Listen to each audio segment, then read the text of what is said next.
2020 has been a year like no other.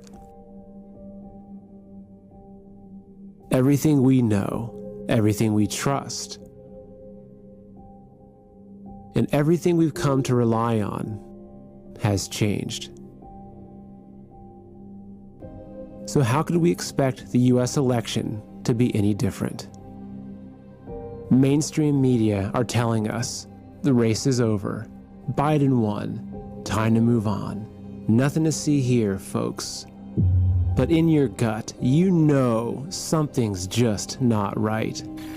From the strange patterns on election night, to the weeks of suspense, to the reports of fraud that evaporate faster than Biden's memory, it just doesn't add up. Stay with me, and you'll see just what's going on behind the scenes in this election, and why the greatest threat we're facing right now is not an invisible enemy invading our bodies, but one that's invading our country and our minds.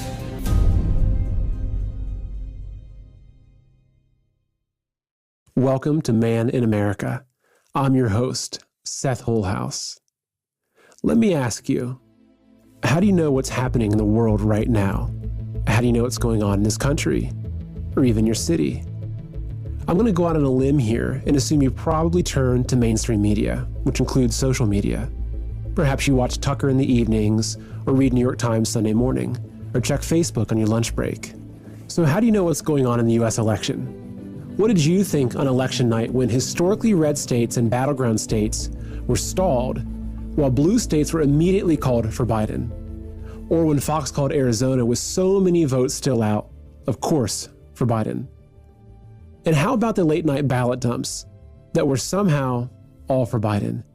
And the batches of pristine mail-in ballots also all for Biden? And then there were the burst water pipes, and the power outages, and the computer glitches, and issues with Sharpie pens, and lost USB drives that somehow all favored Biden. And then we have the hordes of dead voters, once again, all for Biden. The dead people really did vote for Biden. I fact-checked it. And what are the odds that all the last-minute changes to our election process and voting laws, in the name of COVID, also favored Biden?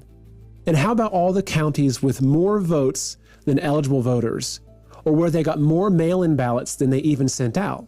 In Pennsylvania, they sent 1.8 million mail-in ballots and got back 2.5 million.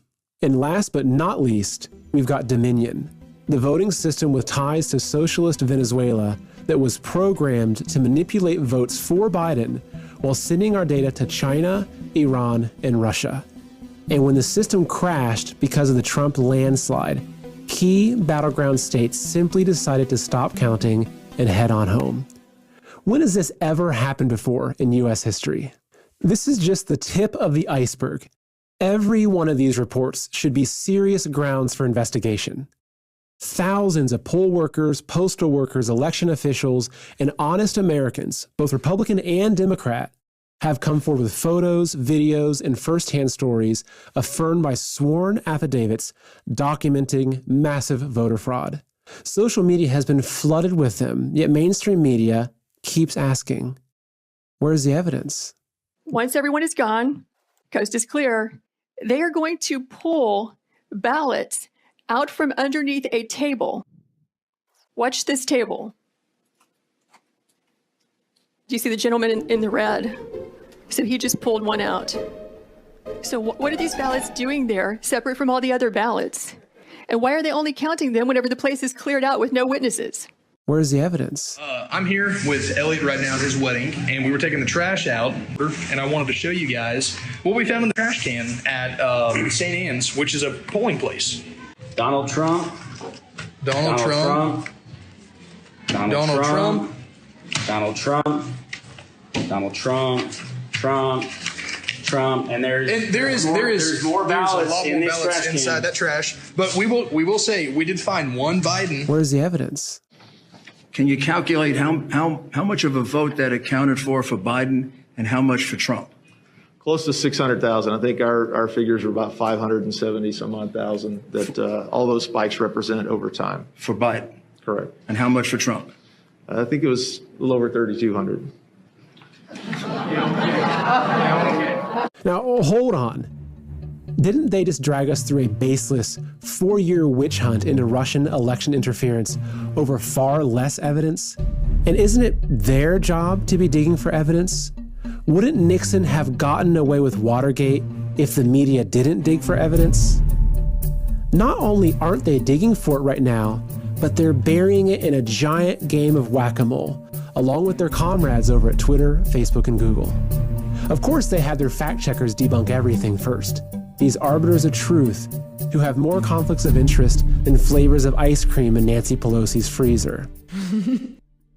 Even President Trump's tweets are so-called fact-checked and censored, and his press conferences are interrupted and cut off. Okay, here we are again in the unusual position of not only interrupting the President of the United States, but correcting the President of the United States. Think about what this means. The President of the United States of America is being censored by U.S. companies. This whole thing reeks of corruption. And not just corruption, but treason. It's such a joke that I'd be laughing if it wasn't so serious. But it is serious. Because let's assume for a moment that just a fraction of the fraud reports are true. If mainstream media and social media didn't let you see or even talk about them, how would you even know? Think about it. If our election was stolen and our government was overthrown and yet they kept it all hidden, how would you know? If mainstream media can completely control public opinion and the flow of information, including from our president, does the truth even matter? What if I told you that every single one of our mainstream media, including Fox, is being used as a tool to manipulate public opinion and steer the outcome of the election?